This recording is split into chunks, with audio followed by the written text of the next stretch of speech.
Jan Aadhaar card की family KYC में कुछ बदलाव किए गए हैं जो कि जरूरी भी थे और आप सभी को जरूर जान लेने चाहिए, खासकर बीमित धारकों को और आमजन को भी। तो चलिए शुरू करते हैं। सबसे पहला बदलाव ये हुआ है कि अगर आप जन आधार कार्ड की अब फैमिली केवाईसी करते हैं तो वहां पर कंपेयर किया जाता है कि आधार वाला ये डेटा अब इस जन आधार कार्ड में अपडेट होगा, और ये भी दिखाया जाता है कि आपके जन आधार कार्ड में पहले कौन सा डेटा है और आधार में पहले कौन सा डेटा है। तो आप देख लीजिए क्या क्या बदलाव होने वाला है, तो वहां पर आप चेक कर सकते हैं और केवाईसी कर सकते हैं। दूसरी अपडेट ये कि अगर आप जन आधार कार्ड की फैमिली केवाईसी पहले करते थे तो आपको पूरे परिवार की केवाईसी करनी पड़ती थी, तब जाके वो वेरिफिकेशन के लिए जाती थी और आपको पूरे परिवार को इकट्ठा करना पड़ता था। ई मित्र पर अगर एक सदस्य को कोई काम है, परिवार के एक सदस्य को कोई काम है, तो उसको पूरे परिवार को लाना होता था और परिवार को लाके पूरी केवाईसी कंप्लीट करवानी होती थी। उसके बाद वेरिफिकेशन के लिए जाती थी और उसके बाद एडिटिंग का उसका कोई काम हो पाता था।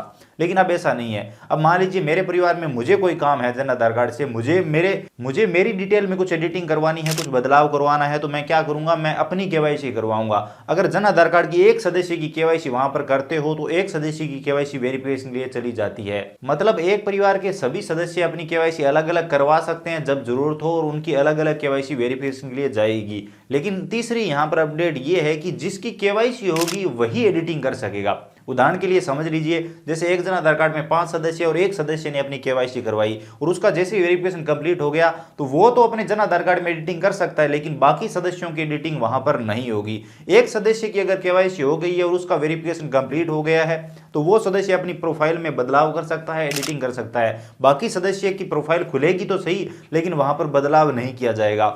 तो इस तरह से ये कुछ अच्छा हो गया है। अगर किसी को स्कॉलरशिप का फॉर्म भरना है और उसके माता पिता नहीं आ सकते या फिर कोई भाई बंधु बाहर है तो वो अपनी केवाईसी करवा के और अपनी प्रोफाइल में कोई भी सुधार करवा सकता है, बाकी सदस्यों की उसको चिंता नहीं होगी। इसी के साथ आप सभी को पता ही होगा, अगर आप जन आधार कार्ड में आप एक बार फैमिली केवाईसी कर देते हैं तो आपकी आधार वाली सारी डिटेल जन आधार में आ जाती है। उसके बाद आप जन आधार में अपना नाम, डेट ऑफ बर्थ, पिता का नाम, माता का नाम अपडेट नहीं कर सकते, वो वहां पर लॉक हो जाता है। लेकिन इसका समाधान कर दिया गया। शुरुआत में वहां पर अपडेट का ऑप्शन नहीं हुआ करता था।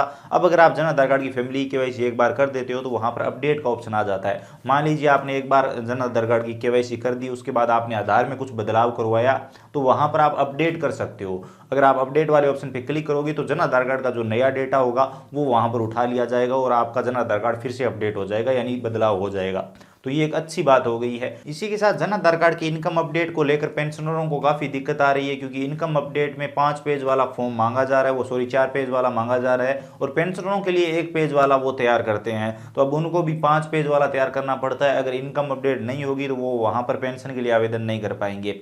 इसी के साथ पेंशन से बात याद आई, एक विकलांग पेंशनरों को बड़ी दिक्कत आ रही है। वहां पर अगर सत्यापन करने जाते हैं तो सत्यापन नहीं होता है। वहां पर लिखा हुआ आता है कि आप विकलांग हो, आपकी विकलांग पेंशन है, तो आप अपना सर्टिफिकेट अपलोड करें और जन आधार कार्ड में एडिटिंग करके बताएं कि आप विकलांग है। वहां पर विशेष योग्य जन का एक चेकबॉक्स होता है, उस पर क्लिक करना होता है और वो विकलांग का सर्टिफिकेट भी डॉक्यूमेंट अपलोड में जाकर अपलोड करना होता है। तो वो करने में लगभग 15 से 20 दिनों का टाइम लगता है, तो सत्यापन में उनके लिए लेट हो रहा है। तो ये भी एक अपडेट है और बीमित धारकों को इसके बारे में जानकारी होगी अगर आप कंटिन्यू सत्यापन कर रहे हो। आई होप ये कुछ नई जानकारियां आपको समझ में आई होगी, कुछ तो आपको पहले से पता होगी, कुछ आपने नहीं जानी होगी। आई होप आपको ये वीडियो इन्फॉर्मेटिव लगा होगा, कुछ नया जानने को मिला होगा। वीडियो पसंद आया तो लाइक करिए, अपने दोस्तों के साथ शेयर करिए। चैनल पर नए हो तो सब्सक्राइब करके बेल आइकन प्रेस कर लीजिए, जो कि बिल्कुल फ्री है। इससे आने वाले सभी वीडियो आप सबसे पहले देख पाएंगे और आपको नोटिफिकेशन भी मिल जाएगा अगर आपने बेल आइकन प्रेस कर रखा है। इसके अलावा अगर आप और कुछ भी जानना चाहते हो, कुछ बताना चाहते हो, तो बेझिझक कमेंट सेक्शन में लिख सकते हो। कमेंट सेक्शन में हम उसके बारे में जरूर बात करेंगे, और अगर कोई सीरियस टॉपिक हुआ तो अलग सी वीडियो भी जरूर बनाएंगे। तो चलिए मिलते हैं अगले वीडियो में किसी नई अपडेट के साथ।